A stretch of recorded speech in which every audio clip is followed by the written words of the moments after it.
Waouh, les copains. Alors là, absolument impensable, le Real Madrid se fait humilier en Ligue des Champions, absolument corrigé. Ça, c'est très rare que ça leur arrive.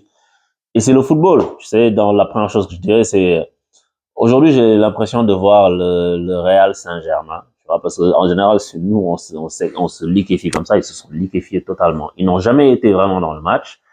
Mais, tu sais, ils peuvent être fiers de leur parcours. Parce que si t'es le Real, tu vois, et que t'es arrivé jusque-là, à chaque année, tu as une constance et t'as pas la meilleure équipe possible, enfin, le meilleur effectif possible, mais à chaque fois, tu réussis à aller jusqu'en demi, des choses comme ça. Il faut juste combler les manques. Il faut recruter à des postes où, si tes joueurs sont pas bons, il faut que d'autres puissent prendre le relais. C'est ça qui leur manque. Mais pour parler du match, encore une fois, c'était impressionnant ce que City leur a fait. City les a traînés par terre comme pas possible. Et c'est pas n'importe qui, cette équipe du Real. Et après, je comprends pas. En premier temps, je disais que je comprends pas pourquoi Ancelotti a choisi de mettre Militao à la place de Rudiger. Tu vois que Haaland, il a eu des cauchemars pendant une semaine sur Rudiger. Remets-le. Il va lui mettre la charge, il va savoir, ok, c'est difficile. Mais là, en fait, déjà, tu lui enlèves de la pression psychologique.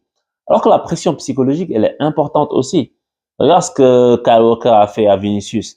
Il a pris de vitesse il lui a montré en tout cas que tu vas pas me dépasser à la vitesse sur le côté une fois, une deuxième fois, et Vinicius, après, il faisait que centrer. Il n'essayait même plus ça, c'est psychologique. Et Ancelotti, j'ai pas compris ce choix-là.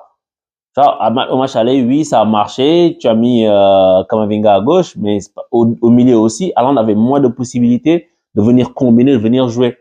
Et là, il avait la possibilité. Il n'était pas suivi comme il avait été par Rudiger. D'ailleurs, quand Rudiger est rentré, il a justement montré ce qu'il fallait faire contre Haaland.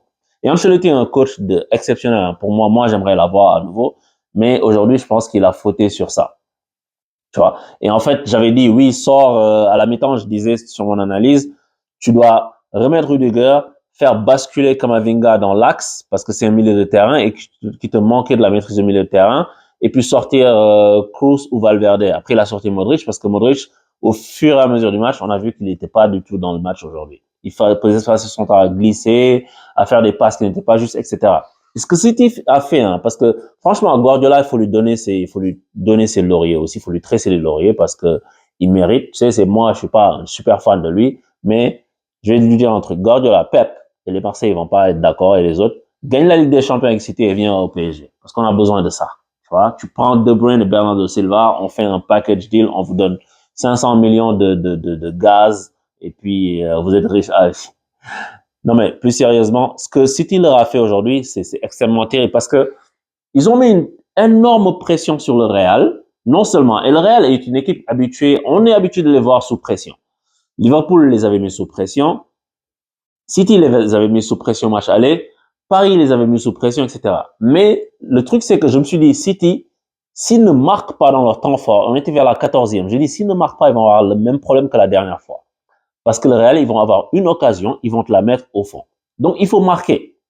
Et il y a eu une action avec Vini, après il s'est pris un peu les pieds dans le plat, et il y a eu la frappe de Kroos sur la barre, et heureusement pour eux, ils ont marqué juste après, juste derrière.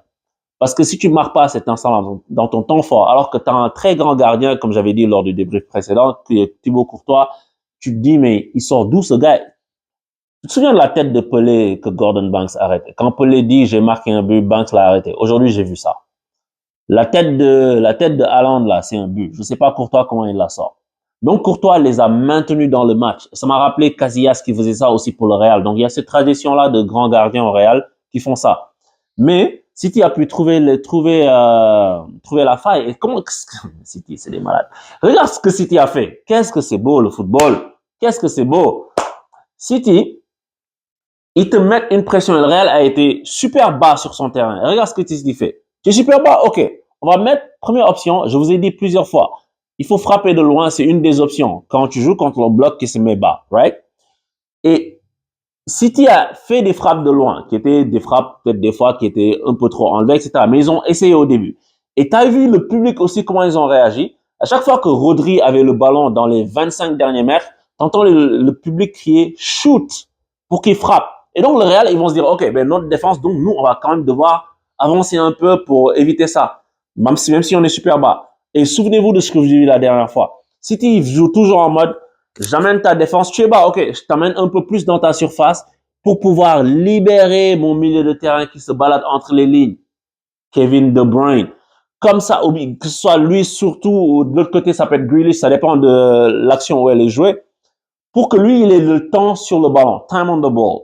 Et tu vois que quand Bernardo Silva récupère le ballon dans la surface, quand les gars sont en train de jouer entre eux, le ballon est redécalé vers De Bruyne. Et De Bruyne a du temps. Pourquoi De Bruyne a du temps? Parce que justement, les joueurs amènent la défense.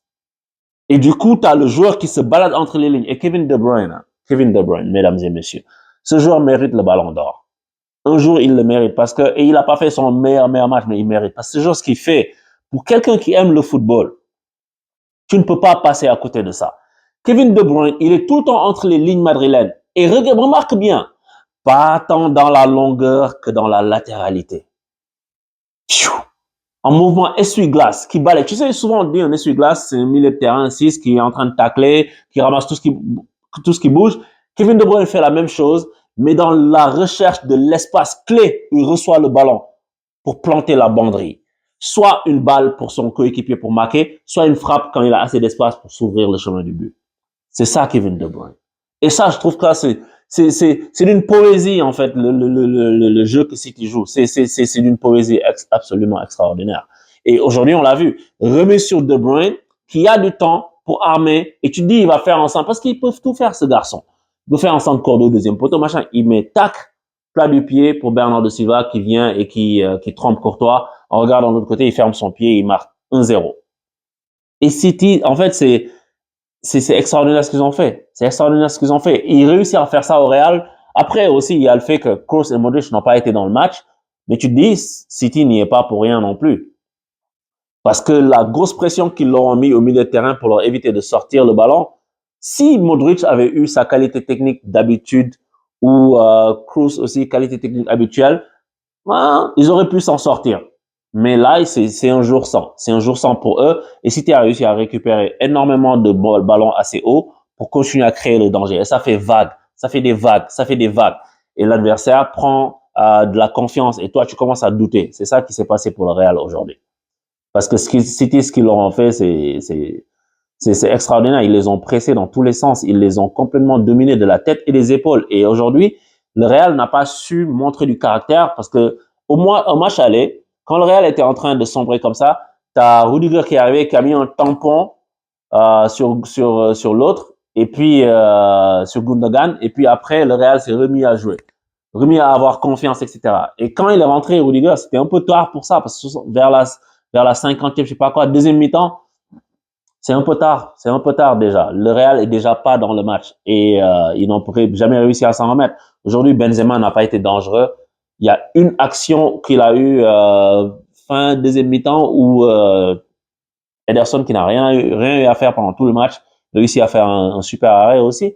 Mais le Real n'a jamais pu se mettre en confiance dans le match. Le Real n'a jamais eu de phase de jeu où ils mettent City en danger constamment, où ils s'approchent d'eux. La première fois qu'ils ont réussi à mettre le pied sur le ballon et se mettre face au jeu avec un bloc qui est monté un peu plus haut, c'est à la 31e minute du match. C'est pas assez. Tu vois, c'est pas assez, mais c'est comme ça. C'est le football qui est comme ça. Tu sais, les mecs, ils ont 14 Ligues des Champions déjà. Moi, je me moquais de la dernière fois, je disais, il faut en avoir assez. Au bout d'un moment, tu gagnes tout le temps, il faut arrêter. Tu vois. Donc là, il faudra revenir la saison prochaine pour essayer. Et puis, tu tombes contre un adversaire qui est vraiment, aujourd'hui, en tout cas, plus fort que toi. Donc, t'as pas à rougir vraiment de ça, même si la défaite est vraiment écrasante, tu vois. Et les Barcelonais vont s'en donner un cœur joie, j'en suis sûr. Mais je vois que le Real, aujourd'hui, ils n'ont pas eu de banc. Parce que, si tu regardes City, hein, ils mènent 3-0. Ils font rentrer qui? Ils font rentrer Mahrez, Phil Foden. Et Phil Foden, je ne sais même pas comment il est sur le banc, lui, à la place de Grealish. Mais peut-être que le style est différent. Tu vois Grealish, comment il joue. Quand De Bruyne sort, c'est lui qui se met plus à se balader sur la latéralité, entre les lignes. Mais il fait rentrer donc Mahrez, Foden et Julian Alvarez. Quatrième but, c'est quoi? Mahrez passe pour Foden, Foden passe pour Julian Alvarez, but. Le Real sur le banc, ils sont obligés de faire rentrer le Lucas Vasquez, qui sont pas des mauvais joueurs, hein, tous ceux qui sont sur le banc, mais qui sont pas des joueurs qui peuvent apporter genre le plus qui te manque, qui sont pas des joueurs de top tier. Hazard a été recruté pour ça, mais force est de constater qu'après des années, c'est un flop au Real. Et c'est lui qui aurait dû peut-être apporter ce genre de choses-là. Donc, le Real est une bonne équipe, est une excellente équipe avec 11, 12 joueurs. Tu vois, il leur manque du banc. Il va falloir qu'ils aillent chercher des bons joueurs pour compléter leur effectif. Et peut-être que Sadio Mané est une option parce que c'est un très grand joueur et puis il va être disponible sur le marché ou aller chercher qui tu veux chercher, je sais pas. Mais il leur faut au moins encore 1 ou 2 joueurs pour pouvoir mieux jouer. Si Bellingham il arrive, c'est bien aussi. Et en tout cas, le Real doit se renforcer parce que leur effectif est trop juste. Et demi-finale de Ligue des Champions, quand tu tombes sur une équipe que eux, comme je te dis, ils font rentrer tous ces joueurs-là, tu te dis aïe. Donc j'ai vu un très très gros match de Ligue des Champions et City maintenant pour la finale, tout le monde pense que ça va être une formalité, tu vois, mais c'est le football encore une fois. Tout peut arriver, mais un de mes potes, shout out à lui, il dit que si Inter va en prendre 6, ça m'a fait rire d'ailleurs, mais on sait jamais ce qui peut se passer dans le football. En tout cas, City, s'il gagne, Guardiola aura accompli quelque chose de grandiose en faisant gagner la première Ligue des Champions à ce club, ce qui était impensable il y a 15 ans. City, genre, tu rigolais quand on disait le nom de City, mais bravo à eux. Et puis, je vous dis à bientôt pour la suite parce que j'ai essayé d'avoir des places pour la finale de la Ligue des Champions pour aller voir ça à Istanbul, mais j'ai pas eu parce que c'est une loterie, c'est comme la Coupe du Monde un peu. J'ai pas eu les places, donc je vais être chez moi à regarder le match et tout. Et je vous dis à très très bientôt pour suivre tout ça. La Ligue des Champions, c'est ce qu'on aime, le football, c'est ce qu'on aime. Ciao!